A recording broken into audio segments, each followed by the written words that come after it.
Question number 2, Amy Adams. Thank you, Mr Speaker.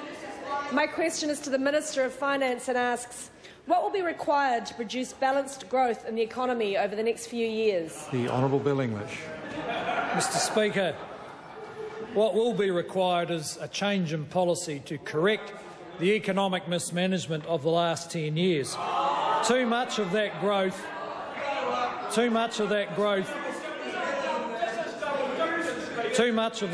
has been sourced from borrowing and government spending, and too little from export and productive investment.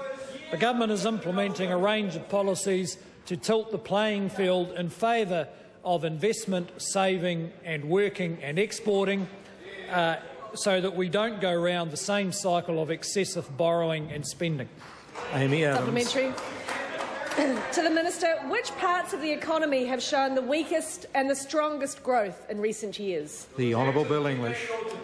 Well, Mr Speaker, according to GDP statistics, the economy grew by 7% in the 5 years to March 2010. The tradable sector, that is exports, tourism and anything that competes with overseas production, fell by 10%, while the non-tradable sector grew by 15%. In particular, over the last 5 years, government administration grew by 32% when the economy grew by 7%. The Honourable David Cunliffe. The Minister, can he explain how cutting R&D tax credit and NZTE programs promotes exports and closes the external imbalance?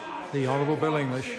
Well, Mr Speaker, the answer to that question is this. That member and that government spent hundreds of millions on programs meant to encourage exports, and they dropped by 10% through one of the strongest periods of growth the world economy has ever seen. The Honourable David Cunliffe. Can the Minister explain why it is a priority to increase GST to 15% in order to pay for cuts to the top tax rates, as was suggested by the Treasury appointee to the tax review in the media recently? The Honourable Bill English. Well, Mr Speaker, the tax review has been told to give us their best advice, and we expect to get that from them towards the end of this year or early next year. Unlike that government, we do not stand over our advisers and forbid particular thoughts. Supplementary. Amy Adams. To the Minister, what measures will the government be taking to ensure that future growth is more sustainable? The Honourable Bill English. Well, Mr Speaker, we do need to make sure that government doesn't continue to grow its spending at twice the rate of its revenue. There will be no repeat of the 32% increase in real government administration costs that has occurred over the last 5 years. New Zealand's productive base will benefit from increased skills and innovation, better regulation and more productive infrastructure.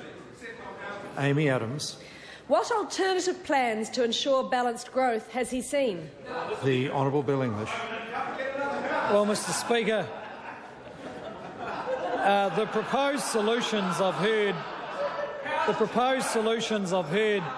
from the opposition are somewhat confused. On the one hand, we have the leader, Phil Goff, promising to spend more money on everything.